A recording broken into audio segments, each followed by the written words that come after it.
डंडौत बंदन अनेक बार, सर्ब कला समरथ।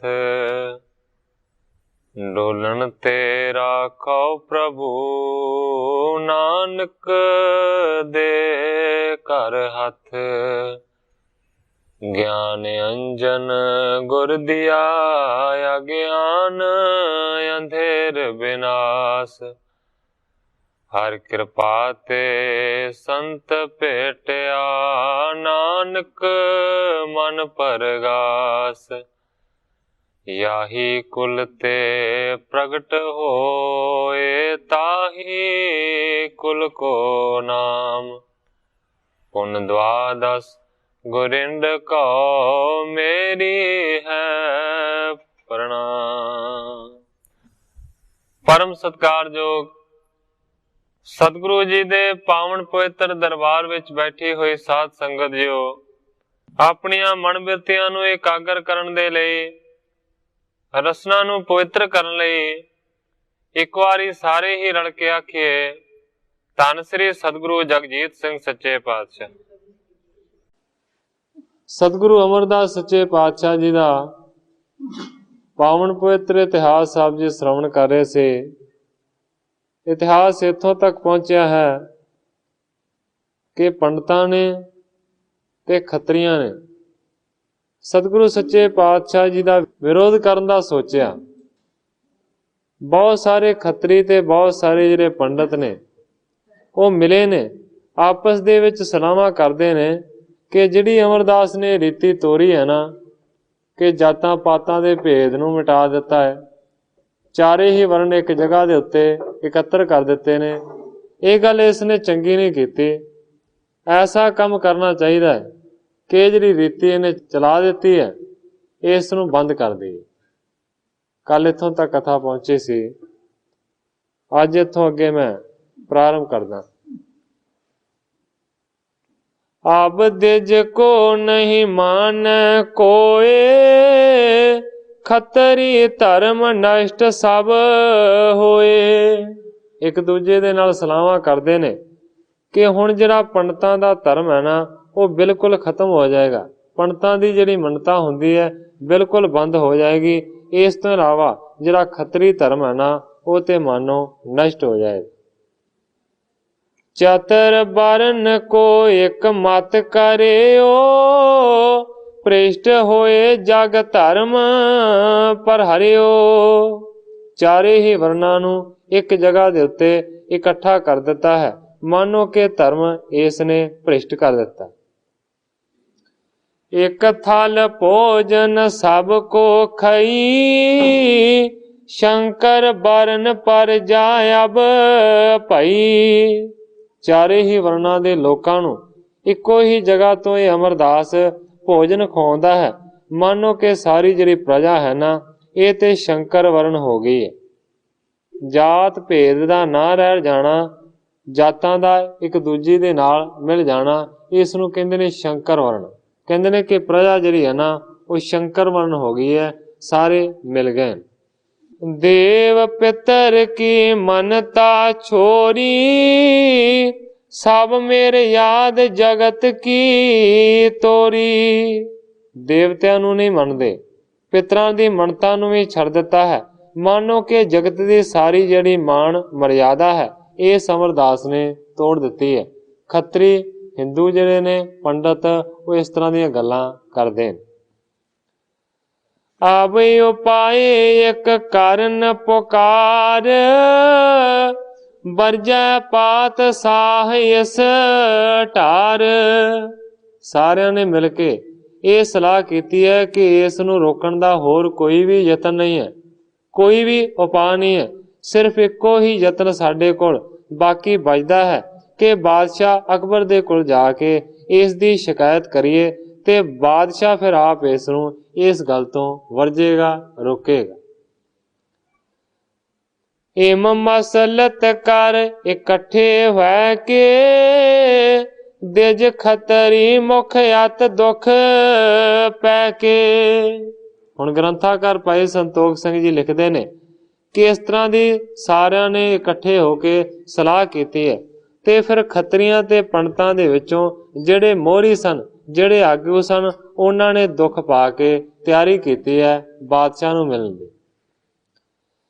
ਲਵਪੁਰ ਗਏ ਫਿਰਾਦੀ ਸਾਰੇ, ਟਿਗ ਅਕਬਰ ਕੇ ਜਾਏ ਪੁਕਾਰੇ। ਸਬਬ ਦੇ ਨਾਲ ਕਾਫੀ ਦਿਨਾਂ ਤੋਂ ਬਾਦਸ਼ਾਹ ਅਕਬਰ ਲਾਹੌਰ ਦੇ ਵਿੱਚ ਟਿਕਿਆ ਹੋਇਆ ਸੀ। ਸਾਰੇ ਦੇ ਸਾਰੇ ਫਰਿਆਦੀ ਬਣ ਕੇ ਲਾਹੌਰ ਦੇ ਵਿੱਚ ਪਹੁੰਚੇ ਨੇ ਔਰ ਜਾ ਕੇ ਬਾਦਸ਼ਾਹ ਅਕਬਰ ਦੇ ਅੱਗੇ ਉਹਨਾਂ ਨੇ ਫਰਿਆਦ ਕੀਤੀ ਹੈ, ਪੁਕਾਰ ਕੀਤੀ। ਤੁਮ ਮੇਰੇ ਯਾਦਾ ਰਾਖਣ ਹਾਰੇ, ਬਿਗਰਤ ਕੋ ਜਗ ਦੇਤ ਸੁਧਾਰੇ। ਬਾਦਸ਼ਾਹ ਅਕਬਰ ਨੂੰ ਸਾਰੇ ਜਾ ਕੇ ਕਹਿੰਦੇ ਨੇ ਕਿ ਤੁਸੀਂ ਮਰਿਆਦਾ ਦੇ ਰੱਖਣ ਵਾਲੇ ਹੋ ਔਰ ਜਿਹੜਾ ਵੀ ਕਿਤੇ ਕੋਈ ਮਰਿਆਦਾ ਨੂੰ ਭੰਗ ਕਰਦਾ ਹੈ, ਤੋੜਦਾ ਹੈ, ਤੁਸੀਂ ਉਸ ਨੂੰ ਸੁਧਾਰ ਦਿਓ। ਗੋਇੰਦ ਵਾਲੇ ਅਮਰ ਗੁਰ ਹੋਵਾ, ਭੇਦ ਬਰਨ ਚਾਰੋਂ ਕਾ ਖੋਵਾ। ਕਹਿੰਦੇ ਨੇ ਕਿ ਗੋਇੰਦਵਾਲ ਨਗਰ ਦੇ ਵਿੱਚ ਇੱਕ ਅਮਰਦਾਸ ਗੁਰੂ ਬਣਿਆ ਹੋਇਆ ਔਰ ਉਸ ਅਮਰਦਾਸ ਗੁਰੂ ਨੇ ਮਾਨੋ ਕਿ ਵਰਨਾ ਚਾਰਾਂ ਦੇ ਭੇਦ ਨੂੰ ਬਿਲਕੁਲ ਖਤਮ ਕਰ ਦਿੱਤਾ ਹੈ। ਰਾਮ ਗਾਇਤਰੀ ਮੰਤਰ ਨਾ ਜਪੈ, ਵਾਹਿਗੁਰੂ ਕੀ ਥਾਪਣ ਥਪੈ। ਕਹਿੰਦੇ ਨੇ ਕਿ ਅਮਰਦਾਸ ਗੁਰੂ ਨੇ ਆਪਣਾ ਨਵਾਂ ਨਵੇਕਲਾ ਇੱਕ ਪੰਥ ਤੋਰਿਆ ਹੋਇਆ। ਕਹਿੰਦੇ ਨੇ ਕੋਈ ਰਾਮ ਦਾ ਜਾਪ ਨਹੀਂ ਕਰਦਾ, ਇਸ ਤੋਂ ਇਲਾਵਾ ਗਾਇਤਰੀ ਮੰਤਰ ਨੂੰ ਵੀ ਕੋਈ ਨਹੀਂ ਜਪਦਾ। ਉਹਨਾਂ ਨੇ ਆਪਣਾ ਇੱਕ ਵੱਖਰਾ ਹੀ ਜਿਹੜਾ ਮੰਤਰ ਹੈ ਉਹ ਬਣਾਇਆ ਹੋਇਆ, ਉਸੇ ਨੂੰ ਜਪਦੇ ਨੇ ਔਰ ਉਹ ਮੰਤਰ ਜਪਦੇ ਨੇ ਵਾਹਿਗੁਰੂ ਦਾ। ਜੁਗ ਚਾਰੋਂ ਮੇਂ ਕਹੀਂ ਨਾ ਹੋਈ, ਜਿਮ ਮੇਰੀ ਯਾਦ ਬਿਗਾਰੀ ਸੋਈ। ਕਹਿੰਦੇ ਨੇ ਹੇ ਬਾਦਸ਼ਾਹ ਸਲਾਮਤ, ਚਾਰੇ ਹੀ ਯੁੱਗਾਂ ਦੇ ਵਿੱਚ ਕਦੇ ਵੀ ਐਸਾ ਨਹੀਂ ਹੋਇਆ ਜਿਹੜਾ ਕੰਮ ਅਮਰਦਾਸ ਨੇ ਇਸ ਵੇਲੇ ਕੀਤਾ ਹੈ ਕਿ ਮਰਿਆਦਾ ਹਿੰਦੂ ਧਰਮ ਦੀ ਨੂੰ ਬਿਲਕੁਲ ਵਿਗਾੜ ਕੇ ਉਸ ਨੇ ਰੱਖ ਦਿੱਤਾ। श्रुत सिमरत के राह न चाले, मन को मत कर भये निराले। सारे दे सारे मानो कि उल्टे राह दे उत्ते ਚੱਲੇ ਹੋਏ ਨੇ, ਆਪਣੇ ਮਨ ਦੀ ਮਤ ਕਰਦੇ ਨੇ। ਕੋਈ ਵੀ ਵੇਦਾਂ ਦਾ ਪਾਠ ਨਹੀਂ ਕਰਦਾ, ਇਸ ਤੋਂ ਇਲਾਵਾ ਸਿਮਰਤੀਆਂ ਦੇ ਦੱਸੇ ਹੋਏ ਰਾਹ ਦੇ ਉੱਤੇ ਵੀ ਕੋਈ ਨਹੀਂ ਚੱਲਦਾ। ਹਮਾਰੀ ਕਰੋ ਅਦਾਲਤ ਹੋਏ ਹੀ, ਦ੍ਰਿੜ ਹੋਏ ਧਰਮ ਸਵਰਾਜ ਬਰਦੇਹੀ। ਕਹਿੰਦੇ ਨੇ ਹੇ ਬਾਦਸ਼ਾਹ ਅਕਬਰ, ਸਾਡੀ ਅਦਾਲਤ ਕਰੋ। ਕਹਿਣ ਤੋਂ ਭਾਵ ਹੈ ਕਿ ਸਾਡਾ ਇਨਸਾਫ ਕਰੋ। ਹਿੰਦੂ ਧਰਮ ਨੀਵੇਂ ਪਾਸੇ ਨੂੰ ਜਾ ਰਿਹਾ ਹੈ ਅਮਰਦਾਸ ਦੇ ਕਾਰਨ, ਇਸ ਕਰਕੇ ਤੁਸੀਂ ਸਾਡੇ ਧਰਮ ਦੀ ਰੱਖਿਆ ਕਰੋ। ਜੇਕਰ ਤੁਸੀਂ ਸਾਡੇ ਧਰਮ ਹਿੰਦੂ ਦੀ ਰੱਖਿਆ ਕਰੋਗੇ ਤੇ ਤੁਹਾਡਾ ਰਾਜ ਬਹੁਤ ਜ਼ਿਆਦਾ ਵਧੇਗਾ। ਪਸਰ ਜਾਏ ਸਭ ਜਗਤ ਬਿਸਾਲਾ, ਪੁਨ ਮੁਸ਼ਕਲੇ ਟਲੇ ਨਾ ਟਾਲਾ। ਕਹਿੰਦੇ ਨੇ ਕਿ ਜੇ ਤੁਸੀਂ ਇਸ ਨਵੀਂ ਚੱਲੀ ਹੋਈ ਮਰਿਆਦਾ ਦਾ ਖੰਡਨ ਨਾ ਕੀਤਾ ਤੇ ਫਿਰ ਕਹਿੰਦੇ ਨੇ ਕਿ ਇਸ ਅਮਰਦਾਸ ਦਾ ਜਿਹੜਾ ਫੈਲਾਇਆ ਹੋਇਆ ਧਰਮ ਹੈ ਬਹੁਤ ਜ਼ਿਆਦਾ ਫੈਲ ਜਾਏਗਾ। ਫਿਰ ਕਿਸੇ ਵੀ ਉਪਾਅ ਦੇ ਨਾਲ ਇੰਨੇ ਰੁਕਣਾ ਨਹੀਂ ਹੈ। ਇਸ ਕਰਕੇ ਚਾਹੀਦਾ ਹੈ ਕਿ ਵਿਸ਼ਾਲ ਹੁੰਦੇ ਤੋਂ ਪਹਿਲਾਂ ਹੀ ਇਸ ਨਵੀਂ ਮਰਿਆਦਾ ਨੂੰ, ਇਸ ਨਵੇਂ ਧਰਮ ਨੂੰ ਖਤਮ ਕਰ ਦਿੱਤਾ ਜਾਵੇ। ਇਸ ਤਰੀਕੇ ਦੇ ਨਾਲ ਉਸ ਵੇਲੇ ਸਾਰਿਆਂ ਪੰਡਤਾਂ ਨੇ ਔਰ ਖੱਤਰੀਆਂ ਨੇ ਜਿਹੜੇ ਮੋਹਰੀ ਸਨ, ਉਹਨਾਂ ਨੇ ਬਾਦਸ਼ਾਹ ਅਕਬਰ ਦੇ ਅੱਗੇ ਜਾ ਕੇ ਸ਼ਿਕਾਇਤਾਂ ਲਾਈਆਂ ਨੇ। ਕਿਸ ਤਰ੍ਹਾਂ ਸ਼ਿਕਾਇਤਾਂ ਲਾਈਆਂ ਨੇ ਉਹਨਾਂ ਸਾਰਿਆਂ ਨੇ ਇਸ ਦਾ ਕਥਨ ਕੀਤਾ ਹੈ ਦਾਨ ਸਿੰਘ ਜੀ ਕੋਮਲ ਨੇ ਇਸ ਤਰੀਕੇ ਦੇ ਨਾਲ। ਗੋਇੰਦਵਾਲ ਇੱਕ ਬਣ ਗਿਆ ਸੀ ਕਸਬਾ ਭਾਰੀ, ਉਥੇ ਰਹਿਣ ਲੱਗ ਪਏ ਸਨ ਕਈ ਵਪਾਰੀ। ओथे कीर्ति कामिया सी लाए डेरे, हिंदू मुसलमान सन वस गए बथेरे। ओथे ब्राह्मण खत्तरी सन कई करोधी, सांझा लंगर वेख के ओ होए विरोधी। पहला ही जो गुरु तो सन होए आकी, ओ भी आके मिल गए रही कसर न बाकी। सारे कट्ठे हो गए कुछ बनत बना के, एदा गोंदा गुंदियां सब मौका पाके। फिर जाके लाहौर विच सी रोए धोए, अकबर दे दरबार विच फरियादी होए। एदा हिंदू धर्म दे कट्टड़ अनुआइयां, जोड़ के सच्चियां झूठियां इंज लूतियां लाइयां। अमरदास गुर तीसरा है जग्गों बारा, पंथ चलाया अपना उस वख न्यारा। ओने हिंदू धर्म दी भन्नी मर्यादा, ढा लाई उस धर्म नू हुण बहुत ज्यादा। चौं वरना नू जोड़ के एक वर्ण बनाया, ऊच नीच दा धर्म चों उस भेद मिटाया। हिंदू रस्म रिवाज नू ओ मूल न मन्ने, असली लीहां भुल्लिया छड़ हद्दां बन्ने। ठाकर पूजा करे ना कर दामन मानी, एदा हिंदू धर्म दी ओ करदा हानी। शास्त्र मंत्र पढ़न तो सिखां नू हटाउंदा, शास्त्र मंत्र पढ़न तो सिखां नू हटाउंदा। खुद गुरबाणी उन्हां तो है नित पढ़ाउंदा। सोच पिट दा वितकरा ओ दूर है करदा, लंगर खाण लई एक थां मजबूर है करदा। इस तरीके दे नाल उन्हां खत्रियां ने पंडितां ने अकबर दे कोल शिकायतां लाइयां ने कि चारे वर्णां नूं मिला के अमरदास ने एक कर दिता है, हिंदू धर्म दी मर्यादा नूं बिल्कुल विगाड़ दिता है और एक जगह दे उत्ते सारियां नूं लंगर खाण दे वास्ते ओ मजबूर करदा है।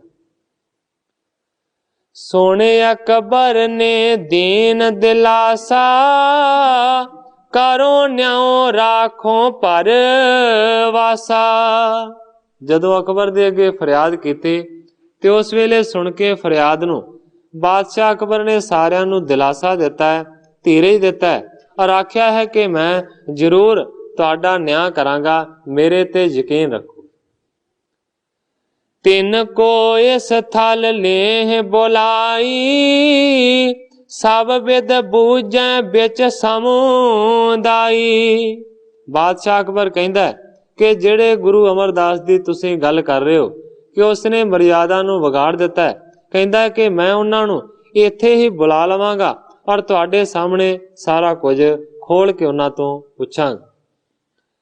अपनी बात तबै तुम कहो, दोनों की सुन है जिम लहो। कहंदा है कि उन्हां नूं भी इत्थे बुला लवांगा, तुसीं भी इत्थे होवोगे और कहंदा है कि तुहाडे सामने ही सारा कुछ पुछया जावेगा, तुसीं अपना पक्ष दस्सिओ और उन्हां तो उन्हां दा पक्ष सुनिया जावेगा। इस करके दोवां पासियां दा पक्ष सुन के फिर मैं अपना फैसला देवांगा। झूठ साच तब करैं नितारा, सुन कै सब संवाद तुम्हारा। कहंदा है कि दोवां पासियां दा संवाद होवेगा, भाव के बहस होवेगी, झगड़ा होवेगा। फिर दोवां पासियां दे झगड़े दे विचों जिहड़ा सिट्टा कढिया जावेगा उस नूं मैं मुख रख के अपना फैसला सुनावांगा। सच ते झूठ दा आपे उस वेले नितारा हो जावेगा जदों दोवें ही धिरां आपस दे विच संवाद करनगे। करो अदालत नीके बैस, बहुपुर के मुख मुख तुम हैस। कहंदा कि मैं अदालत जरूर करांगा, मैं इंसाफ जरूर देवांगा। जिहड़ा इंसाफ दा हकदार होवेगा मैं उसनूं इंसाफ देवांगा। कहंदा कि मैं मनदा हां कि तुसीं सारियां पिंडां शहरां दे बड़े मुखी आदमी इत्थे आए हो, इस करके मैं तुहाडे पक्ष नूं सुणिया, पर दूसरा अमरदास दा की पक्ष है ये मैं नहीं सुणिया। इस करके उन्हां नूं इत्थे बुलाया जावेगा, फिर तुहाडा दोवां दा संवाद कीता जावेगा। तुसीं उन्हां तों कुछ पुछोगे, वो अग्गों जवाब देणगे, फिर जिहड़ा सट्टा निकलेगा ना वो मेरा फैसला होवेगा। इम सुन सगरे लवपुर रहे, गुर को मत मोरै चित चहे। हुण बादशाह अकबर ने इस तरह कह दिता है कि अमरदास नूं इत्थे बुलाया जाएगा, फिर फैसला होवेगा। ये सुन के गल नूं फिर लाहौर दे विच ही ਉਹ ਜਿਹੜੇ फरियादी बन के गए सन टिक गए ने और मन दे विच सोचदे ने, गुर को मत मोर चित चह। मानो कि उन्हां दा मन ये चाहुंदा है कि गुरु दे चलाए हुए मत नूं असीं खत्म कर देंगे। बादशाह नूं कह के दिज खतरी सो जात अभिमानी, पाए एकत्र दुर्जन अन जानी। ग्रंथाकार भाई संतोख सिंह जी लिखते ने, पंडित खतरी जिन्हां नूं अपनी उच्ची जात दा बहुत ज्यादा हंकार है, सारे दे सारे मान लो जेड़े खोटी बुद्ध वाले माड़े पुरुष ने वो इकट्ठे होए ने, जेड़े अनजान ने, जेड़े जाणू नहीं हन गुरु दी गति तो। केतक दिन मैं अकबर शाहू, लिख परवाना भेजो पाहू। थोड़े दिनों तो बाद बादशाह अकबर ने एक परवाना लिखा है, चिट्ठी लिखी है सतगुरु अमरदास सच्चे पातशाह जी दे वल। तुम पर भय फिरादी आए, बहुपुर के नर हैं समुदाय। बादशाह अकबर दा लिखिया होया परवाना गोइंदवाल पहुंचा है सतगुरु अमरदास सच्चे पातशाह जी दे कोल, जिस परवाने दे विच बादशाह ने लिखिया होया, तुम पर भय फिरादी आए, बहुपुर के नर है समुदाय। लिखिया होया कि तुहाडे उत्ते फरियादी बन के आए हुए ने बहुत वड्डे वड्डे जिहड़े पंडित ने और मन्ने परमन्ने लोग। करो जवाब आए हैं संग, ना तुर इनके चालो ढंग। बादशाह अकबर ने परवाने च लिखा है कि जां ते तुसीं आण के इन्हां दियां आखियां होईयां गल्लां दा सही ढंग दे नाल जवाब दिओ, जे इस तरह नहीं करना ते फिर तुहानू इन्हां दे अनुसार होके इन्हां दे रंग ढंग दे नाल चलना पवेगा। दोनां दे विचों जिहड़ी गल प्रवान होवे ओ तुसीं करो। परवाना सतगुर पह आयो, सुनियो श्रवण हम शाहो बुलायो। ग्रंथाकार भाई संतोख सिंह जी लिखते ने, ये लिखिया होया परवाना सतगुरां दे कोल आया है। सतगुरु सच्चे पातशाह जी ने परवाना चिट्ठी पढ़न दा हुक्म दिता। एक सिख ने चिट्ठी पढ़ के सुनाई है। सतगुरु सच्चे पातशाह जी ने बादशाह दियां गल्लां नूं सुनिया है। हम शाह बुलायो, पता लगा है कि बादशाह सानू बुला रहा है, क्योंकि इन्हां दे ढंग दे नाल ते असीं चल नहीं सकदे। ते बादशाह ने लिखिया जे इन्हां दे अनुसारी हो के नहीं चलना ते फिर तुहानू कचहरी दे विच आण के जवाब देना पएगा कि तुसीं क्यों इन्हां दे अनुसार नहीं हो और अपना वखरा तुसीं क्यों ये पंथ तोरिया है। इस जगह दे उत्ते ग्रंथाकार भाई संतोख सिंह जी अपने इस अध्याय की समाप्ति करके नवे अगले अध्याय का प्रारंभ करते हैं। सुन परवाना शाह को, सतगुर करियो विचार, को लायक तह पेज बे, बोले सवा मझार। परवाना सुनिया है बादशाह दा। सतगुरु सच्चे पातशाह जी ने फिर विचार कीते कि मैं ते उस कचहरी दे विच नहीं जाना, क्योंकि आम करके जदों भी असीं सतगुरु साहिबाना दा इतिहास पढ़ते हैं तो बहुत घट ही सतगुरु सच्चे पातशाह जी किते कचहरी अदालत दे विच गए ने। सतगुरु सच्चे पातशाह जी ये क्या करते सन कि मैं मुगलों की कचहरी झूठी दे विच नहीं जाना। आम करके नामधारी पंथ दे विच ये भी गल बहुत ज्यादा ਮਸ਼ਹੂਰ ਹੈ ਕਿ ਸਤਿਗੁਰੂ ਪ੍ਰਤਾਪ ਸਿੰਘ ਸੱਚੇ ਪਾਤਸ਼ਾਹ ਜੀ ਨੇ ਦੇਹ ਦਾ ਓਲਾ ਹੀ ਇਸੇ ਕਰਕੇ ਕੀਤਾ ਸੀ। ਇੱਕ ਬਹੁਤ ਵੱਡਾ ਕਾਰਨ ਸੀ। ਵਿਦਵਾਨ ਸੱਜਣ ਕਹਿੰਦੇ ਨੇ ਸਤਿਗੁਰੂ ਸੱਚੇ ਪਾਤਸ਼ਾਹ ਸਤਿਗੁਰੂ ਪ੍ਰਤਾਪ ਸਿੰਘ ਜੀ ਨੂੰ ਅਗਲੇ ਹੀ ਦਿਨ ਕਚਹਿਰੀ ਦੇ ਵਿੱਚ ਜਾਣਾ ਪੈਣਾ ਸੀ। ਇਸੇ ਕਰਕੇ ਉਸ ਤੋਂ ਪਹਿਲਾਂ ਹੀ ਸਤਿਗੁਰੂ ਪ੍ਰਤਾਪ ਸਿੰਘ ਸੱਚੇ ਪਾਤਸ਼ਾਹ ਜੀ ਨੇ ਆਪਣੀ ਦੇਹ ਦਾ ਓਲਾ ਕੀਤਾ। ਮੇਰਾ ਸਿਰ ਕਹਿਣ ਤੋਂ ਭਾਵ ਹੈ ਕਿ ਸਤਿਗੁਰੂ ਸੱਚੇ ਪਾਤਸ਼ਾਹ ਜੀ ਅਦਾਲਤ ਦੇ ਵਿੱਚ ਨਹੀਂ ਸਨ ਜਾਇਆ ਕਰਦੇ। ਇਸੇ ਕਰਕੇ ਸਤਿਗੁਰੂ ਰਾਮ ਸਿੰਘ ਸੱਚੇ ਪਾਤਸ਼ਾਹ ਜੀ ਨੇ ਆਪਣੀਆਂ ਅਦਾਲਤਾਂ ਬਣਾਈਆਂ ਸਨ, ਜਿੱਥੇ ਆਪਣੇ ਵਿੱਚ ਝਗੜੇ ਜਿੰਨੇ ਵੀ ਨੇ ਉਹ ਆਪਸ ਦੇ ਵਿੱਚ ਨਜਿੱਠੇ ਜਾਂਦੇ ਸਨ। ਸਤਿਗੁਰੂ ਰਾਮ ਸਿੰਘ ਸੱਚੇ ਪਾਤਸ਼ਾਹ ਜੀ ਨੇ ਸਾਰੀਆਂ ਚੀਜ਼ਾਂ ਦਾ ਬਾਈਕਾਟ ਕੀਤਾ। ਇਸ ਗੱਲ ਨੂੰ ਤੁਸੀਂ ਸਾਰਾ ਚੰਗੇ ਤਰੀਕੇ ਦੇ ਨਾਲ ਜਾਣਦੇ ਹੋ। ਸਕੂਲਾਂ ਦਾ ਬਾਈਕਾਟ ਕੀਤਾ। ਇਸ ਤੋਂ ਇਲਾਵਾ ਅਦਾਲਤਾਂ ਦੇ ਵਿੱਚ ਨਹੀਂ ਸੀ ਜਾਇਆ ਜਾਂਦਾ। ਇਸ ਤੋਂ ਇਲਾਵਾ ਡਾਕ ਪ੍ਰਬੰਧ ਵੀ ਇਹਨਾਂ ਦਾ ਆਪਣਾ ਵੱਖਰਾ ਸੀ।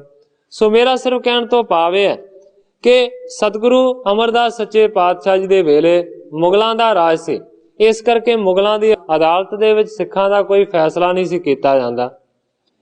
ਇਸ ਵੇਲੇ ਹੁਣ ਪਰਵਾਨਾ ਆ ਗਿਆ, ਬਾਦਸ਼ਾਹ ਦਾ ਲਿਖਿਆ ਹੋਇਆ ਆ ਗਿਆ ਕਿ ਤੁਹਾਨੂੰ ਕਚਹਿਰੀ ਦੇ ਵਿੱਚ ਆਉਣਾ ਪਏਗਾ।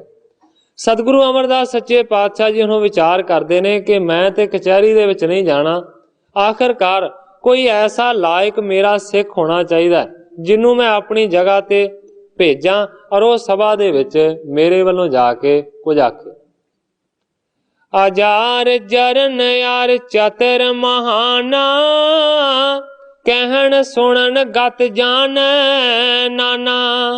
ਵਿਚਾਰ ਕਰਦੇ ਨੇ ਸਤਿਗੁਰੂ ਅਮਰਦਾਸ ਸੱਚੇ ਪਾਤਸ਼ਾਹ ਜੀ ਕਿ ਐਸਾ ਮੇਰਾ ਸਿੱਖ ਹੋਣਾ ਚਾਹੀਦਾ ਜਿਹੜਾ ਅਜਰ ਸ਼ਕਤੀਆਂ ਨੂੰ ਜਰਨ ਵਾਲਾ ਹੋਵੇ, ਇਸ ਤੋਂ ਇਲਾਵਾ ਚਤਰ ਹੋਵੇ, ਬਹੁਤ ਜ਼ਿਆਦਾ ਸਿਆਣਾ ਹੋਵੇ, ਕਹਿਣ ਤੇ ਸੁਣਨ ਦੇ ਵਿੱਚ ਉਹਦੀ ਗੱਲਬਾਤ ਬਹੁਤ ਜ਼ਿਆਦਾ ਪ੍ਰਭਾਵਸ਼ਾਲੀ ਹੋਵੇ। ਯਥਾ ਜੋਗ ਪ੍ਰਸ਼ਨੋਤਰ ਕਰੈ, ਕੂਰੇ ਬਨ ਪੁਕਾਰ ਜੇ ਧਰੈ। ਸੋਚਦੇ ਨੇ ਕਿ ਐਸਾ ਲਾਇਕ ਸਿੱਖ ਭੇਜਣਾ ਚਾਹੀਦਾ ਜਿਹੜਾ ਕਿ ਜਥਾ ਯੋਗ ਉਹਨਾਂ ਦੇ ਕੀਤੇ ਹੋਇਆਂ ਸਵਾਲਾਂ ਦਾ ਜਵਾਬ ਦੇ ਸਕੇ ਔਰ ਉਹਨਾਂ ਨੂੰ ਜਵਾਬ ਦੇ ਕੇ ਝੂਠੇ ਕਰੇ ਜਿਹੜੇ ਕਿ ਮੇਰੇ ਤੇ ਫਰਿਆਦ ਲੈ ਕੇ ਪਹੁੰਚੇ ਨੇ।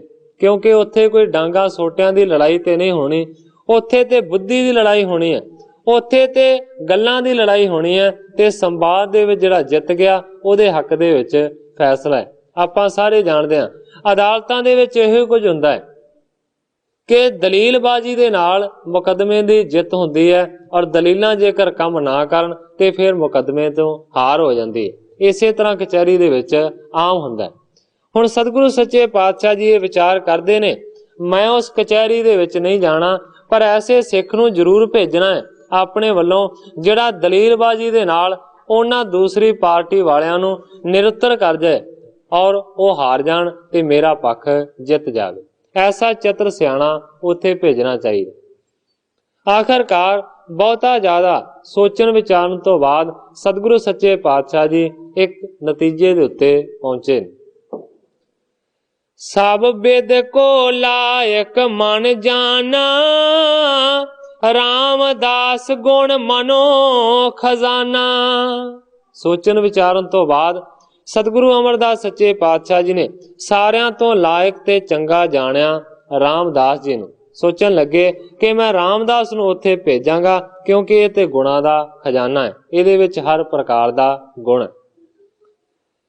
ਨਿਕਟ ਹਕਾਰਿਓ ਲੀਨ ਬਿਠਾਏ, ਹਿਤ ਸੋਨੀ ਕੇ ਤੇ ਸਮਝਾਏ। ਗ੍ਰੰਥਾਕਾਰ ਜੀ ਲਿਖਦੇ ਨੇ ਉਸੇ ਵੇਲੇ ਸਤਿਗੁਰੂ ਅਮਰਦਾਸ ਸੱਚੇ ਪਾਤਸ਼ਾਹ ਜੀ ਨੇ ਰਾਮਦਾਸ ਜੀ ਨੂੰ ਆਪਣੇ ਕੋਲ ਬੁਲਾਇਆ ਹੈ, ਲਾਗੇ ਬਿਠਾ ਲਿਆ ਹੈ ਔਰ ਬੜੇ ਹੀ ਨਿੱਕੇ ਸੋਹਣੇ ਢੰਗ ਦੇ ਨਾਲ ਹਿੱਤ ਦੇ ਨਾਲ ਰਾਮਦਾਸ ਜੀ ਨੂੰ ਸਮਝਾਉਣ ਲੱਗੇ ਨੇ ਸਤਿਗੁਰੂ ਅਮਰਦਾਸ। ਹੇ ਸੁਤ ਦਿਜ ਖਤਰੀ ਕੁਲਵਾਨ, ਗਏ ਪੁਕਾਰੂ ਜਾਤ ਗੁਮਾਨ। ਕਹਿੰਦੇ ਨੇ ਹੇ ਪੁੱਤਰ ਧਿਆਨ ਦੇ ਕੇ ਮੇਰੀ ਗੱਲ ਨੂੰ ਸੁਣ। ਕਹਿੰਦੇ ਨੇ ਕਿ ਬਹੁਤ ਸਾਰੇ ਜਿਹੜੇ ਜਾਤਾਂ ਦੇ ਗੁਮਾਨ ਵਾਲੇ ਨੇ ਨਾ, ਉਹਨਾਂ ਨੇ ਜਾ ਕੇ ਬਾਦਸ਼ਾਹ ਦੀ ਕਚਹਿਰੀ ਦੇ ਵਿੱਚ ਮੇਰੇ ਤੇ ਪੁਕਾਰ ਕੀਤੀ ਹੈ, ਭਾਵ ਕਿ ਮੇਰੀ ਸ਼ਿਕਾਇਤ ਕੀਤੀ। ਹਮ ਕੋ ਦੇਖ ਸਕੈ ਨਹੀਂ ਸੋਏ, ਅਗਿਆਨੀ ਮਤ ਮੂਰਖ ਹੋਏ। ਸਤਿਗੁਰੂ ਸੱਚੇ ਪਾਤਸ਼ਾਹ ਜੀ ਕਹਿੰਦੇ ਨੇ ਕਿ ਗੁਰੂ ਘਰ ਨੂੰ, ਗੁਰੂ ਘਰ ਦੇ ਜਿਹੜੇ ਦੋਖੀ ਨੇ ਨਾ, ਉਹ ਦੇਖ ਨਹੀਂ ਸਕਦੇ, ਸਾਡੀ ਵਡਿਆਈ ਨੂੰ ਉਹ ਸਹਿਣ ਨਹੀਂ ਕਰਦੇ। ਇਸ ਕਰਕੇ ਜਿੰਨੇ ਵੀ ਮੂਰਖ ਅਗਿਆਨੀ ਨੇ ਨਾ, ਉਹਨਾਂ ਨੇ ਜਾ ਕੇ ਬਾਦਸ਼ਾਹ ਦੇ ਅੱਗੇ ਫਰਿਆਦ ਕੀਤੀ। ਬਹੁਪੁਰ ਕੇ ਮਿਲ ਗਏ ਫਿਰਾਦੀ, ਮਤ ਸਰ ਕਰ ਮਿਥਿਆ ਅਪਵਾਦੀ। ਕਹਿੰਦੇ ਨੇ ਕਿ ਝੂਠੇ ਨਿੰਦਕਾਂ, ਈਰਖਾ ਕਰਨ ਵਾਲਿਆਂ ਨੇ ਮੇਰੇ ਤੇ ਜਾ ਕੇ ਫਰਿਆਦ ਲਾਈ ਹੈ, ਔਰ ਬਹੁਤੇ ਸਾਰੇ ਜਿਹੜੇ ਮੁਖੀ ਖੱਤਰੀ ਤੇ ਪੰਡਤ ਨੇ ਨਾ, ਉਹ ਆਗੂ ਮਿਲ ਕੇ ਗਏ ਨੇ ਬਾਦਸ਼ਾਹ ਅਕਬਰ ਦੇ ਕੋਲ। बीच कचहरी के संवाद कह कह जीतो धर अहलाद। ते कहंदे ने हे पुत्र रामदास, इस वेले बादशाह ने परवाना लिख के, चिट्ठी लिख के मैनू उत्थे आउण दा सद्दा दिता है, उत्थे वाद संवाद होवेगा।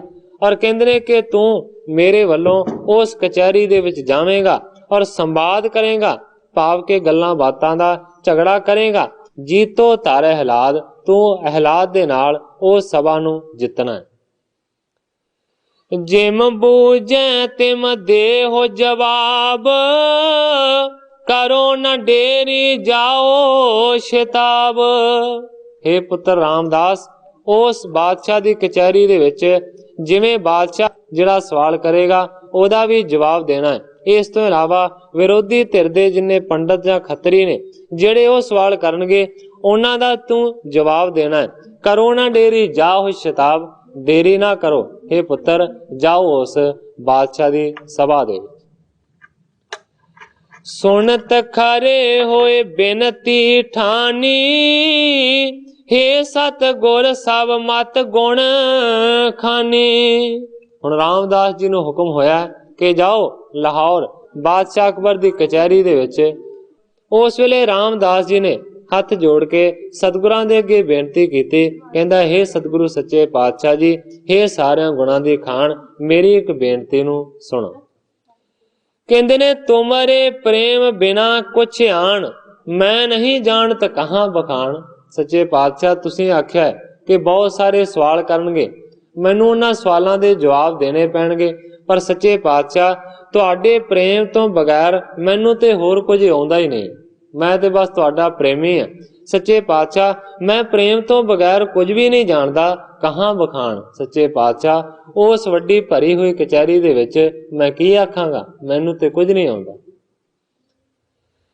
गायत्री श्रुत सिमरत सार, पठे न कबहू करे विचार।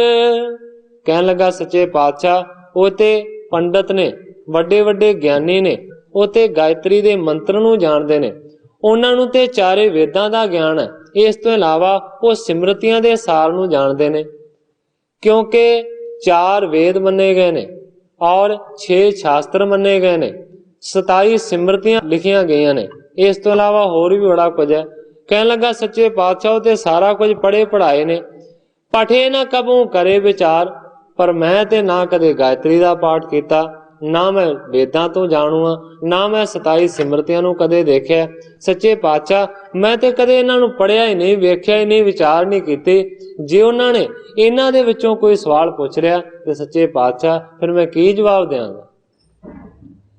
आज्ञा तुम्हारी के अनुसार, मैं बोलो संग होए हजार।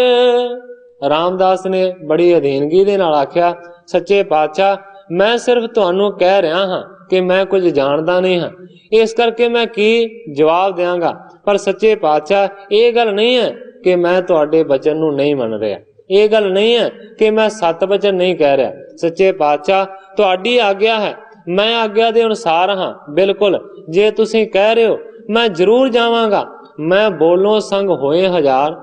कहन लगा सच्चे पातशाह भावें हजारां ही लोग, हजारां ही किस्म दे क्यों ना सवाल पुछन, मैं जरूर जावांगा और अपनी मत दे अनुसार जरूर जवाब देंगा।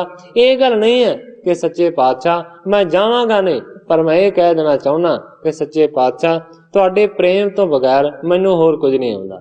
दुनियादारी दा पक्ष मेरा बहुत ज्यादा कमजोर है।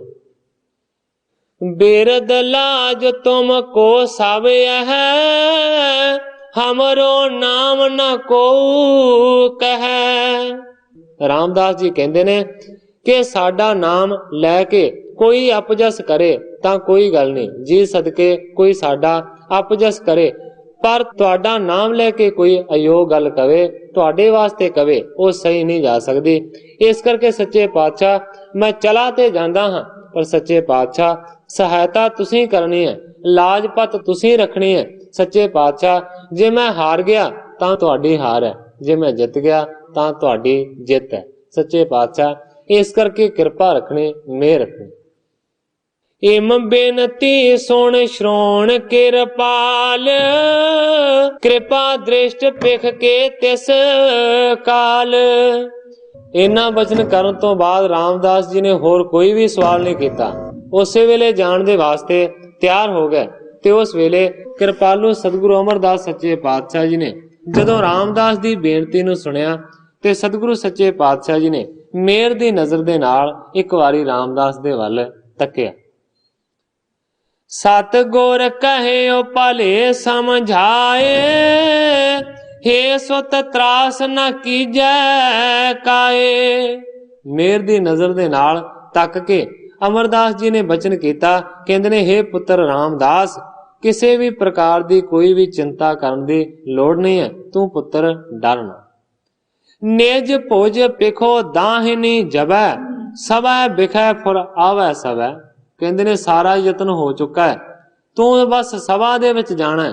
कहंदे ने हे पुत्र, जदों भी सभा दे विच किसी गल दा जवाब देना होवे ते जवाब देण तो पहला कहंदे ने जदों ही तू अपनी सज्जी बांह दे वल देखेगा ना, सभा बिखै फुरावै सबै, अपने आप कहंदे ने कि उस सवाल दा जिहड़ा जवाब है ना तेनू अंदरों ही फुर पएगा।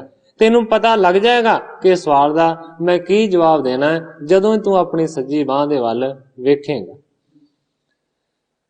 चारों वेद भेद को पावे, खट शास्त्र वक्ता होए जावे। सच्चे पातशाह जी कहंदे ने उसे वेले चारां वेदां दा कहंदे ने वक्ता बन जाएगा, चारां वेदां दा तेनू ज्ञान आ जाएगा। और कहंदे ने खट शास्त्र 6 शास्त्रां नू तू पढ़न दे योग हो जाएगा, भाव के 6 शास्त्र तेनू जबानी याद होणगे। अपर जे उकत जुगत सब होए, सार पुराणन को लख सोए। होर जिन्नियां भी उक्तियां ने, जिन्नियां भी जुगतियां ने, सारियां नू जानन वाला हो जाएगा। और इस तो इलावा पुराणा दे सार नू तू उस वेले समझ लवेगा, इन्नी करामात तेरे विच होवे। निरपै सब मैं कहिए बानी, हे सुत प्राप्त विजय महानी। गुरु जी कहंदे ने निडर होके निरपै होके सारियां दे विच अपनी गल नूं प्रगट करी, हे सुत, हे मेरे पुत्र, प्राप्त विजय महानी, तेनू महान जिहड़ी जित है ना, फतेह जिहड़ी है ओदी प्राप्ति जरूर होवेगी। शास्त्रान के करता जोए, तुझ संग कहें समर्थ ना कोए। सतगुरु अमरदास सच्चे पातशाह जी कहंदे ने, हे रामदास, शास्त्रां दी की गल करनी है? जिन्हां ने शास्त्रां नूं बनाया है, जिन्हां ने शास्त्रां नूं लिखिया है, ओही तेरे सामने बोल नहीं सकदे, ते विचारे ये शास्त्र की करनगे? शास्त्रां दे लिखण वाले भी तेरे सामने टिक नहीं सकणगे। ए नर बपरन की क्या गिनती, सर्व सुरासुर ठाने बिनती। कहंदे ने पंडित खत्री ते मनुख ने, कहंदे ने तेरे सामने ना कोई दैंत अड़ सकदा है, ना कोई देवता कुछ कह सकदा है। ਜਿਹੜੇ शास्त्रां दे लिखण वाले ने, जिन्हां दे विचों उन्हां ने सवाल पुछने ने, उन्हां शास्त्रां नूं लिखण वाले तेरे सामने बोल नहीं सकदे। इन्हां विचारियां दी ते गल ही की करनी। इम सुन बाकन धारियो भरोसा, कर बंधन को चले अदोषा। इस तरह जदों सतगुरु अमरदास सच्चे पातशाह जी ने बचन कीते, उस वेले कहंदे ने कि रामदास जी ने सतगुरां दे बचनां दे उत्ते भरोसा रखिया, प्रतीत बनी है और सतगुरां नूं नमस्कार करके चल पे ने, जिन्हां नूं कोई भी दोष नहीं है। जिहड़े अदोष रामदास जी ने वो चल पे। लाभपुर अपने ग्रह में गए, उठे प्रात तह जावत पए। हुण लाहौर दे रहण वाले सन रामदास जी, इस करके सारिਆਂ ਤੋਂ ਪਹਿਲਾਂ ਲਾਹੌਰ ਦੇ ਵਿੱਚ ਜਾ ਕੇ ਆਪਣੇ ਘਰ ਗਏ ਨੇ ਔਰ ਆਪਣੇ ਮਾਤਾ ਪਿਤਾ ਨੂੰ ਜਾ ਕੇ ਮਿਲੇ। ਰਾਤ ਨੂੰ ਬਤੀਤ ਕੀਤਾ। ਜਦੋਂ ਹੀ ਅਗਲੀ ਸਵੇਰ ਹੋਈ ਹੈ ਤੇ ਫਿਰ ਬਾਦਸ਼ਾਹ ਦੀ ਕਚਹਿਰੀ ਦੇ ਵੱਲ ਚੱਲ ਪਏ। सोने अकबर ने सर्ब हकारे, दिज खतरी पहुंचे तब सारे।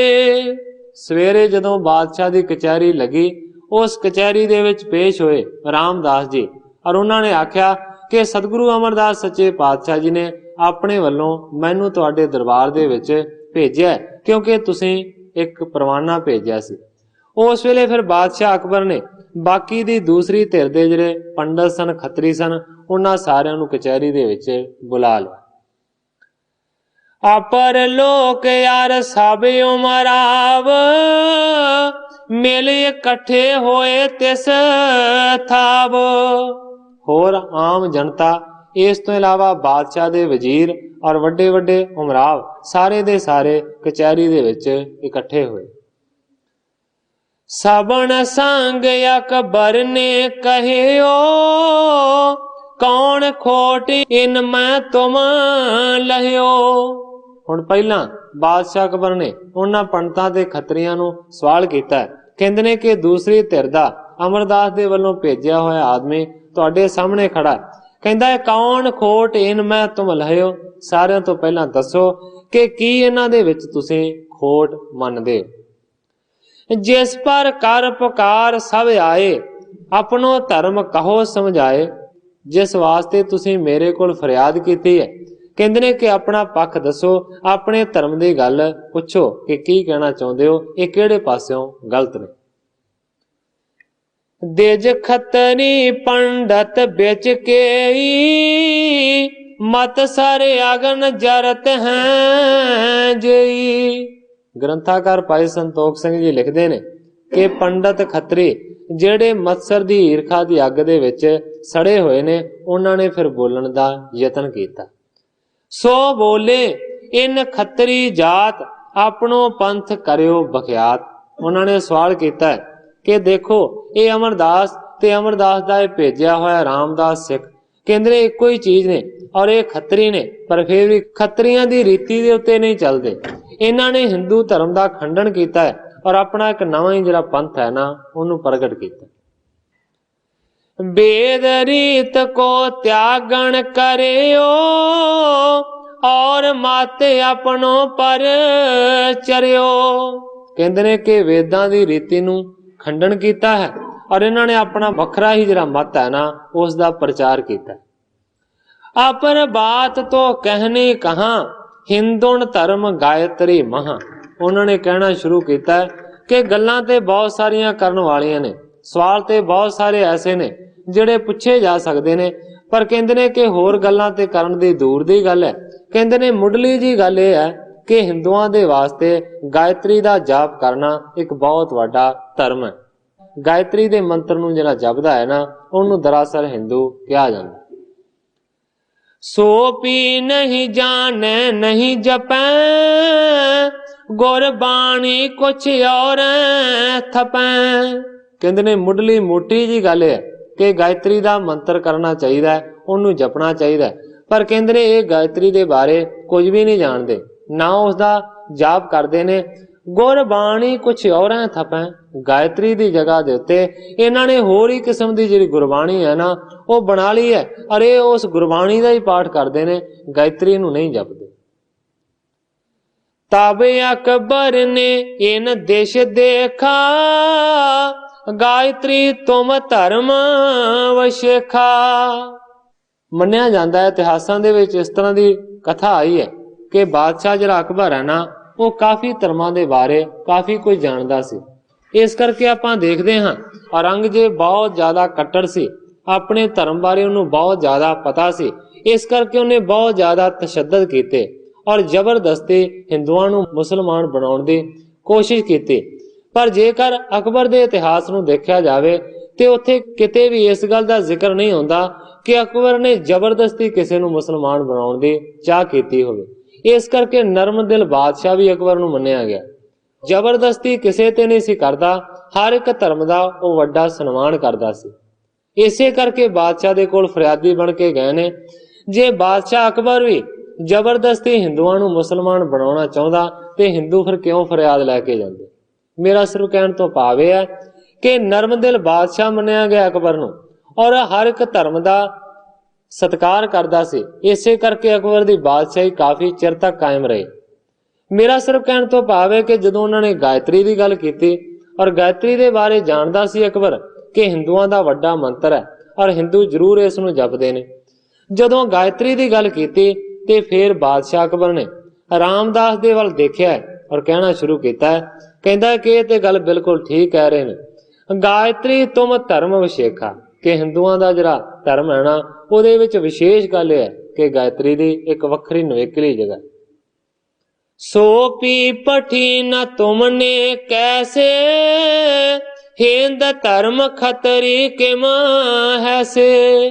ਬਾਦਸ਼ਾਹ ਅਕਬਰ ਰਾਮਦਾਸ ਜੀ ਨੂੰ ਕਹਿੰਦਾ ਜੇ ਤੁਸੀਂ ਗਾਇਤਰੀ ਨੂੰ ਨਹੀਂ ਪੜ੍ਹਦੇ, ਬਿਲਕੁਲ ਗਾਇਤਰੀ ਦਾ ਪਾਠ ਨਹੀਂ ਕਰਦੇ, ਨਹੀਂ ਜਪਦੇ, ਤੇ ਫਿਰ ਤੁਸੀਂ ਹਿੰਦੂ ਧਰਮ ਕਹਾਉਣ ਦੇ ਹੱਕਦਾਰ ਹੀ ਨਹੀਂ। ਜੇਕਰ ਇਸ ਤਰ੍ਹਾਂ ਦੀ ਗੱਲ ਹੈ, ਜੇ ਇਹਨਾਂ ਦੀ ਗੱਲ ਠੀਕ ਹੈ ਕਿ ਤੁਸੀਂ ਗਾਇਤਰੀ ਨੂੰ ਨਹੀਂ ਪੜ੍ਹਦੇ, ਨਹੀਂ ਜਪਦੇ, ਤੇ ਫਿਰ ਵਾਕਿਆ ਇਹ ਠੀਕ ਰਸਤੇ ਤੇ ਚੱਲ ਰਹੇ।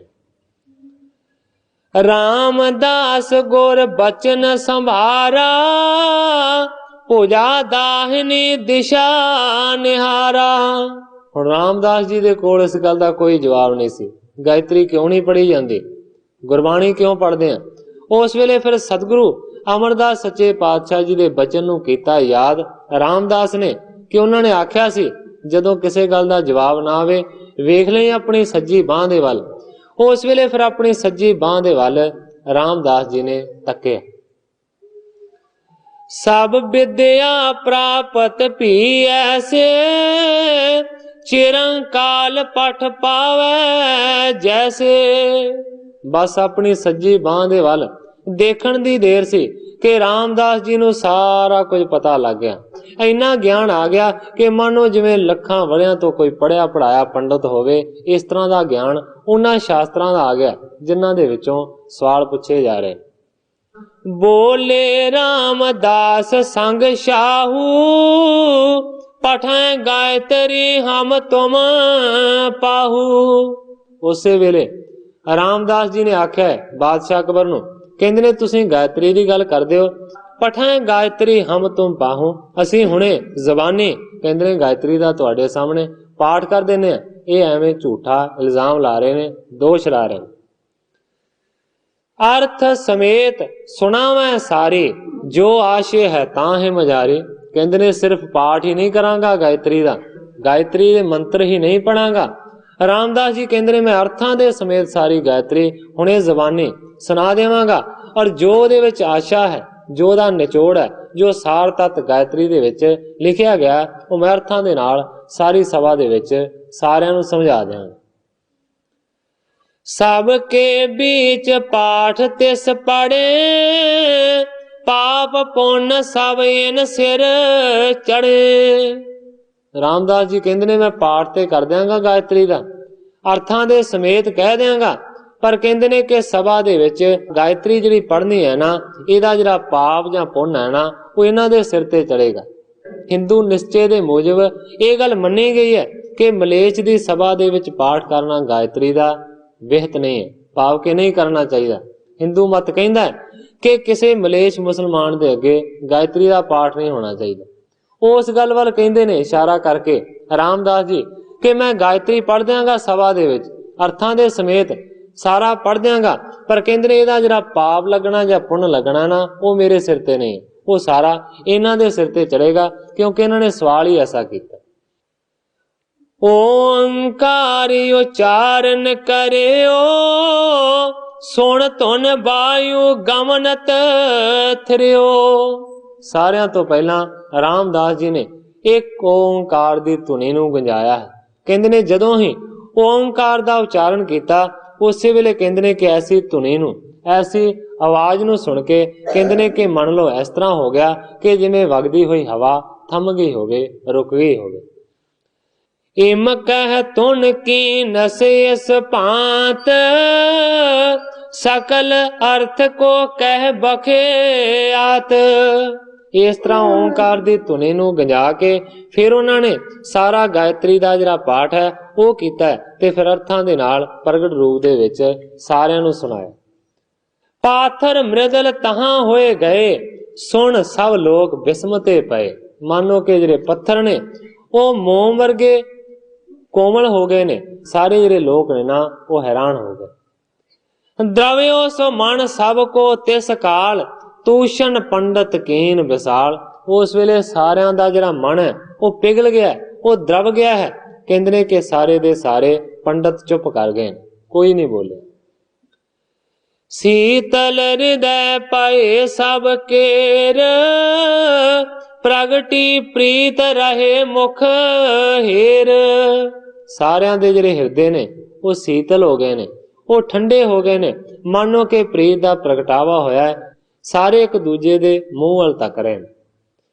ਆਚਾਰ ਚਰੇ ਚਾਰ ਆਚਾਰ ਭਏ ਜਬ ਕਿਆ ਗਿਣਤੀ ਨਰ ਬਪਰਨ ਕੀ ਤਬ। ਬਹੁਤ ਸੁੰਦਰ ਪ੍ਰਮਾਣ ਗ੍ਰੰਥਾਕਾਰ ਭਾਈ ਸੰਤੋਖ ਸਿੰਘ ਜੀ ਨੇ ਦਿੱਤਾ ਹੈ।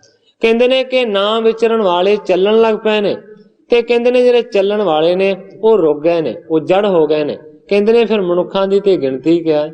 ਮਾਨੋ ਕਿ ਇਸ ਤਰ੍ਹਾਂ ਦੀ ਗੱਲ ਹੋ ਗਈ ਹੈ ਕਿ ਜਿਵੇਂ ਪੱਥਰ ਰੁਕੇ ਹੁੰਦੇ ਨੇ ਉਹ ਚੱਲਣ ਲੱਗ ਪੈਣ, ਪਹਾੜ ਤੁਰਨ ਲੱਗ ਪੈਣ, ਜਾਂ ਦਰਖਤ ਇੱਕ ਜਗ੍ਹਾ ਤੋਂ ਹਿੱਲ ਜਾਣ, ਤੇ ਕਹਿੰਦੇ ਨੇ ਕਿ ਜਿਹੜੇ ਚੱਲਣ ਵਾਲੇ ਨੇ ਜੀਵ ਜੰਤੂ ਉਹ ਜੜਵਤ ਹੋ ਕੇ ਖਲੋ ਜਾਣ।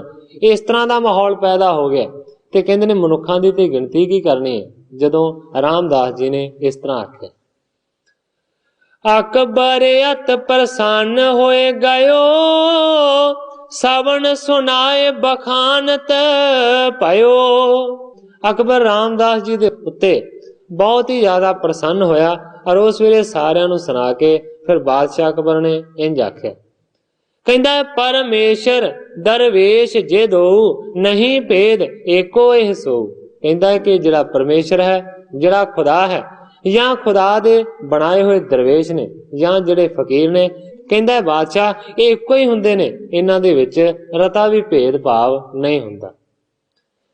ਇਨ ਸੋ ਸਮਤਾ ਤੁਮ ਹੋਏ ਨਾਹੀ ਇਹ ਸਾਚੇ ਤੁਮ ਮਿਥਿਆ ਮਾਹੀ। ਹੁਣ ਬਾਦਸ਼ਾਹ ਅਕਬਰ ਨੇ ਫੈਸਲਾ ਸੁਣਾ ਦਿੱਤਾ ਹੈ।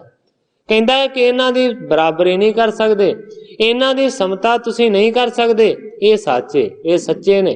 ਤੁਮ ਮਿਥਿਆ ਮਾਹੀ ਕਹਿਣ ਤੋਂ ਭਾਵ ਹੈ ਕਿ ਤੁਸੀਂ ਝੂਠੇ ਖਿਆਲਾਂ ਦੇ ਵਿੱਚ ਫਸੇ ਹੋਏ ਹੋ, ਇਹ ਸੱਚੇ ਨੇ। ਵੇਦ ਪੁਰਾਣ ਕਹਿਓ ਇਨ ਕਰਿਓ ਤੁਮ ਕਹਿਵੇ ਮਾਤਰ ਮੇ ਥਰਿਓ। ਬਾਦਸ਼ਾਹ ਅਕਬਰ ਫੈਸਲਾ ਸੁਣਾਉਂਦਾ ਹੈ। ਕਹਿੰਦਾ ਹੈ ਕਿ ਵੇਦਾਂ ਪੁਰਾਣਾਂ ਦੇ ਕਹੇ ਤੇ ਹਕੀਕਤ ਦੇ ਵਿੱਚ ਇਹਨਾਂ ਨੇ ਅਮਲ ਕੀਤਾ ਹੈ। ਭਾਵ ਕਿ ਵੇਦਾਂ ਸ਼ਾਸਤਰਾਂ ਦਾ ਕੀ ਅਰਥ ਹੈ, ਵੇਦ ਸ਼ਾਸਤਰ ਕੀ ਕਹਿਣਾ ਚਾਹੁੰਦੇ ਨੇ, ਕਿਸ ਤਰ੍ਹਾਂ ਦਾ ਰਸਤੇ ਤੇ ਚੱਲਣ ਦਾ ਉਪਦੇਸ਼ ਦਿੰਦੇ ਨੇ। ਦਰਅਸਲ ਉਸ ਉਪਦੇਸ਼ ਨੂੰ ਇਹਨਾਂ ਨੇ ਵੇਦਾਂ ਸ਼ਾਸਤਰਾਂ ਦੇ ਨੂੰ ਧਾਰਨ ਕੀਤਾ ਹੋਇਆ। ਪਰ ਤੁਮ ਕਹਿਵੇ ਮਾਤਰ ਥਰਿਓ, ਬਸ ਤੁਹਾਡੀ ਗੱਲ ਜਿਹੜੀ ਹੈ ਨਾ ਉਹ ਕਹਿਣ ਮਾਤਰ ਹੈ, ਤੇ ਇਹਨਾਂ ਨੇ ਅਮਲੀ ਰੂਪ ਦੇ ਵਿੱਚ ਉਸ ਗੱਲ ਨੂੰ ਅਪਣਾਇਆ ਹੋਇਆ ਹੈ। ਇਸ ਕਰਕੇ ਬਾਦਸ਼ਾਹ ਨੇ ਆਖਿਆ ਇਹ ਸਾਚੇ ਤੁਮ ਮਿਥਿਆ ਮਾਹੀ, ਇਹ ਸੱਚੇ ਨੇ, ਤੁਸੀਂ ਝੂਠ ਦੇ ਵਿੱਚ ਫਸੇ ਹੋਏ। ਇਸ ਤਰੀਕੇ ਦੇ ਨਾਲ ਉਸ ਵੇਲੇ ਬਾਦਸ਼ਾਹ ਨੇ ਫੈਸਲਾ ਦਿੱਤਾ। ਕਿਸ ਤਰੀਕੇ ਦੇ ਨਾਲ ਬਾਦਸ਼ਾਹ ਅਕਬਰ ਨੇ ਸਤਿਗੁਰਾਂ ਨੂੰ ਸੰਦੇਸ਼ਾ ਭੇਜਿਆ ਔਰ ਕਿਸ ਤਰੀਕੇ ਦੇ ਨਾਲ ਰਾਮਦਾਸ ਨੂੰ ਸਤਿਗੁਰਾਂ ਨੇ ਭੇਜਿਆ, ਕੀ ਕੁਝ ਹੋਇਆ, ਇਸ ਨੂੰ ਦਾਨ ਸਿੰਘ ਕੋਮਲ ਨੇ ਇਸ ਤਰ੍ਹਾਂ ਲਿਖਿਆ। ਅਕਬਰ ਨੇ ਇਸ ਗੱਲ ਦਾ ਸੀ ਨਿਰਣਾ ਚਾਇਆ, ਇਸ ਲਈ ਤੀਜੇ ਗੁਰੂ ਨੂੰ ਉਸ ਸੱਦ ਬੁਲਾਇਆ। ਅਕਬਰ ਦਾ ਸੰਦੇਸ਼ ਜਾਂ ਸਤਿਗੁਰਾਂ ਨੇ ਸੁਣਿਆ, ਪ੍ਰਤੀਨਿਧ ਉਹਨਾਂ ਆਪਣਾ ਜੇਠੇ ਨੂੰ ਚੁਣਿਆ। ਕਿਉਂਕਿ ਰਾਮਦਾਸ ਜੀ ਨੂੰ ਪਹਿਲਾਂ ਜੇਠਾ ਵੀ ਆਖਿਆ ਜਾਂਦਾ ਸੀ। ਕਈ ਵਿਦਵਾਨਾਂ ਨੇ ਰਾਮਦਾਸ ਦਾ ਪਹਿਲਾ ਨਾਂ ਜੇਠਾ ਲਿਖਿਆ, ਇਸ ਕਰਕੇ ਦਾਨ ਸਿੰਘ ਜੀ ਕੋਮਲ ਹੁਣ ਜੇਠਾ ਲਿਖਦੇ ਨੇ। ਜੇਠਾ ਜੀ ਸੀ ਤੁਰ ਪਿਆ ਸਤਿਗੁਰ ਦੀ ਥਾਵੇਂ, ਪੁੱਜਾ ਵਿੱਚ ਲਾਹੌਰ ਦੇ ਉਹ ਅਕਬਰ ਸਾਵੇਂ। ਖੱਤਰੀਆਂ ਤੇ ਬਾਹਮਣਾ ਜੋ ਦੋਸ਼ ਲਗਾਏ, ਠੋਸ ਦਲੀਲਾਂ ਨਾਲ ਸਨ ਸਭ ਜੜੋਂ ਹਿਲਾਏ। झूठे सब इल्जाम सन, झूठे सब इल्जाम सन, उस कीते साबत। सुन के अकबर शहनशाह होया प्रभावित। बादशाह अकबर प्रभावित हो गया। उन्हें जरा फैसला सुनाया उन्होंने इस तरह लिखते हैं, हिंदुआं नूं उस आखिया तुसी हो फरियादी, गल मैं कहना साफ साफ ते सिद्धी सादी। सिर्फ तुसां तां शास्त्रां दे पाठ ने कीते, अर्थ कदे नहीं उन्हां दे तुसां मन लीते। जेठा जी ने दसिया जिवें गुर दे बारे, अर्थ गुरु ने अपने मन अंदर तारे। मैनू गुरु दी जापदी है चंगी नीयत, मैनू गुरु दी जापदी है चंगी नीयत। सिख मत विच दिसदी मैनू असलीयत। बादशाह अकबर कहंदा कि सिख मत दे विच, सिख धर्म दे विच मैनू असलीयत दिसदी है, ये सच्चे ने ते तुसीं झूठे हो। इस तरह उन्हें फैसला सुनाया। क्यों न कहो अब सन्मुख बानी, अर्थ सहित गायत्री बखानी। क्योंकि सारे चुप कर गए सन, किसी नूं कोई गल नहीं सी ओड़ी। हुण बादशाह अकबर कहंदा कि तुहाडे सामने गायत्री दा पाठ इन्हें करके सुना दिता है, अर्थां दे समेत पढ़ दिता है। हुण तुसीं सामने होके क्यों नहीं कोई होर सवाल करदे? पुछो तां सही, की पुछदे? इसमें कहो प्रश्न जे जानो, ना है तां अब बंधन को ठानो। बादशाह कहंदा है कि हुण जां ते कोई होर सवाल करो, प्रश्न करो, ते नहीं ते बैठे क्यों हो, इथों बंदना करके नमस्कार करके तुरदे बनो। पेखे अकबर को तेज बेसाला, झूठे होए सकल तिस काला। उस वेले अकबर दा तेज ते दूसरे पासे जेठे जी दा सवाल दा जवाब, दोवां दे अगे बोल ना सके, झूठे हो गए सारे दे सारे। बाक न किन होयो चार नकीना, उठ सब ने घर मार्ग लीना। ग्रंथाकार भाई संतोख सिंह जी लिखते ने, उस वेले कोई भी ना बोल सकिया, ना बादशाह अकबर दे अगे ते ना जेठे नूं कोई होर रामदास जी नूं वो सवाल कर सके। उस वेले कहंदे ने उठे सबने घर मार्ग लेना, सारे दे सारे उठ पए ने ते सभा दे विचों बाहर निकले ने, आपो अपने घरां दे रस्तियां नूं फड़िया, भाव उत्थों इस तरीके दे नाल झूठे होके निकल गए। दूसरे पासे सतगुरु अमरदास सच्चे पातशाह जी की कृपा दे नाल रामदास दी जित हुई। सो साध संगत जी, समय की समाप्ति है। कल नूं ग्रंथाकार जी जिस तरीके दे नाल इस अगली कथा नूं अगे बयान करनगे, मैं उस तरह साध संगत के सन्मुख अर्ज करांगा। अगे जो सतगुरु सच्चे पातशाह जी की रजा होगी उस तरह वरतेगी। अज इन्नियां ही अर्जां करदा होया मैं इत्थे ही कथा नूं विश्राम दे के सारी साध संगत तो खिमा दा याचक। हे अच्युत हे पार ब्रह्म अविनाशी अगनास, हे पूरन हे सर्ब मैं दुख पंजन गुणतास। हे संगी हे निरंकार, हे निर्गुण सब टेक। हे गोविंद हे गुण निधान, जाकै सदा विवेक। हे अपरंपर हर हरे, है पी होवनहार। हे संताह कै सदा संग, ने धारा आधार। हे ठाकुर हो दास रो, मैं निर्गुण गुण नहीं कोय। नानक दीजै नाम दान, राखो ही परोय। याही कुल ते प्रगट हो, ताही कुल को नाम। पुन द्वादश गुरिंड को मेरी है प्रणाम।